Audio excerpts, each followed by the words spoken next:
गीता में श्री कृष्ण जी कहते हैं, मामेवांशो जीव लोके, जीव भूत सनातन। अर्थात संसार का हर जीव मेरा ही अंश है। प्रकृति का संरक्षण करे, इस जीव लोक में मेरा ही एक सनातन अंश जीव बना है। सनातन में वैदिक काल से कुदरत की पूजा होती है, किसी व्यक्ति विशेष की नहीं। जन्नी जन्मभूमिश्च स्वर्गात् अपि गरीयसी। श्री राम ने यह बात लक्ष्मण से तब कही जब लक्ष्मण ने उन्हें लंका के राजा के रूप में राज्याभिषेक करने के लिए कहा। राम वास्तव में कहते हैं, मैं स्वर्ग के राजा के रूप में भी ताजपोशी नहीं करना चाहता, क्योंकि मैं अपनी मातृभूमि को अपने बहुत करीब मानता हूँ। मातृभूमि स्वर्ग से भी श्रेष्ठ है। भूतानि यान्ति भूतेज्या। वैदिक काल से कुदरत की पूजा होती है, किसी व्यक्ति विशेष की नहीं, क्योंकि गीता में लिखा है, यदि किसी व्यक्ति विशेष जिंदा या मृत दफन की पूजा की जाती है तो भूत योनि प्राप्त होती है।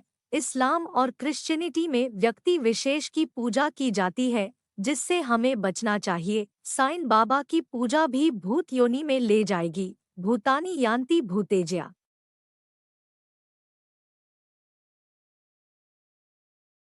पौराणिक समय में हिरण्यकश्यप नाम का एक राक्षस हुआ करता था। वह पूरे संसार पर राज करना चाहता था, इसीलिए उसने तपस्या करके वरदान प्राप्त किया। वरदान में ब्रह्मा जी ने उसे अजर अमर रहने का वरदान दिया था, जिसके बाद से वह अपने आप को ईश्वर के समान मानने लगा था और अपनी प्रजा को ईश्वर की जगह अपनी पूजा करने के लिए कहता था। उसके डर के मारे उसकी प्रजा उसकी पूजा भी करने लगी थी, लेकिन हिरण्यकश्यप का पुत्र जिसका नाम प्रहलाद था, वह हमेशा ईश्वर की पूजा करता था। हिरण्यकश्यप वह बहुत क्रोधित हुआ, क्योंकि उसे पता था जब तक ईश्वर की पूजा इस संसार में होती रहेगी तब तक उसको कोई भी भगवान का दर्जा नहीं देगा। उसने प्रहलाद से ईश्वर की पूजा बंद कर अपनी पूजा करने का हुक्म दिया, लेकिन प्रहलाद ने अपने पिता की एक नहीं सुनी। इस कारण हिरण्यकश्यप बहुत ज्यादा क्रोधित हो गया। जब हिरण्यकश्यप का कोई भी पैंतरा प्रहलाद पर काम नहीं किया तो अंत में हिरण्यकश्यप ने अपनी बहन और भक्त प्रहलाद की बुआ होलिका को अपने पुत्र को मारने का आदेश दिया।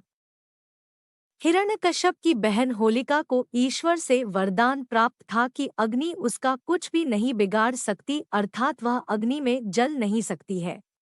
इस वरदान का लाभ उठाने के लिए हिरण्यकश्यप ने बहन से प्रहलाद को गोद में लेकर आग में बैठने का आदेश दिया, ताकि आग में जलकर प्रहलाद की मृत्यु हो जाए। अपने भाई के आदेश का पालन करते हुए होलिका ने प्रहलाद को अपनी गोद में बिठाया और जाकर जलती हुई आग में बैठ गई, लेकिन भगवान ने चमत्कार दिखाया और होलिका को वरदान मिलने के बावजूद वह उस आग में जलकर राख हो गई। होली का त्योहार व्यक्ति विशेष की पूजा का विरोध करने के लिए बनाई जाती है।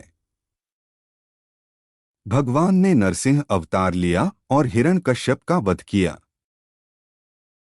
इस्लाम और क्रिश्चियनिटी भी वही कहती है जो हिरण्यकश्यप कहता था। क्रिश्चियनिटी कहती है, सब क्रिश्चियन बन जाओ वरना सभी को अथिस्ट कहकर मार दिया जाएगा। इस्लाम कहता है कि सभी मुसलमान बन जाए, अन्यथा तुम्हें काफिर कहकर मार दिया जाएगा। ह्यूमैनिटी मानवता भी यह कहती है कि जो व्यवहार आपको स्वयं के लिए पसंद नहीं है, दूसरों के साथ भी ना करे। अतः क्रिश्चियनिटी और इस्लाम न केवल मानवता के लिए बल्कि संपूर्ण संसार के लिए खतरा है। संसार को बचाना है तो सभी को सनातनी बनना पड़ेगा।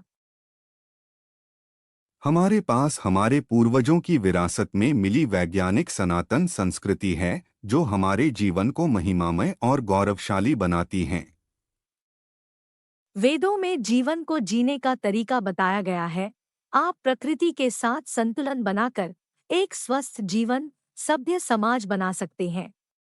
गुरु गोविंद सिंह जी ने हिंदू धर्म के प्रचार करने के लिए खालसा पंथ बनाया, लोगों से वेद और 18 पुराणों में बताए अनुसार जीवन जीने की शिक्षा दी। गुरु गोविंद सिंह जी चाहते थे कि इस धरती से अजान, सुन्नत, इस्लाम, कुरान मिट जाए।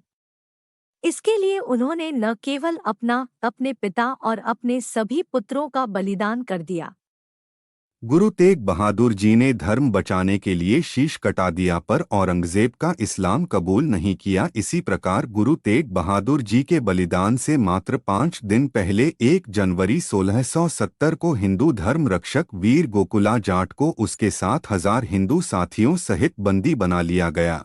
औरंगजेब ने कहा, इस्लाम कबूल कर लो। सभी ने कहा, हम इस्लाम कभी नहीं अपनाएंगे और सभी के टुकड़े टुकड़े कर हत्या कर दी गई। 21 से 27 दिसंबर इन 7 दिनों में गुरु गोविंद सिंह का पूरा परिवार बलिदान हो गया। यह हम कैसे भूल गए। 1 जनवरी को धर्म रक्षक वीर गोकुला जाट के बलिदान दिवस पर उन्हें कोटि कोटि प्रणाम। अपने महापुरुषों और संस्कृति को सम्मान दीजिए। गर्व से कहो, हम हिंदू हैं। एकजुट रहे, सभी सनातनी आपस में भाई हैं।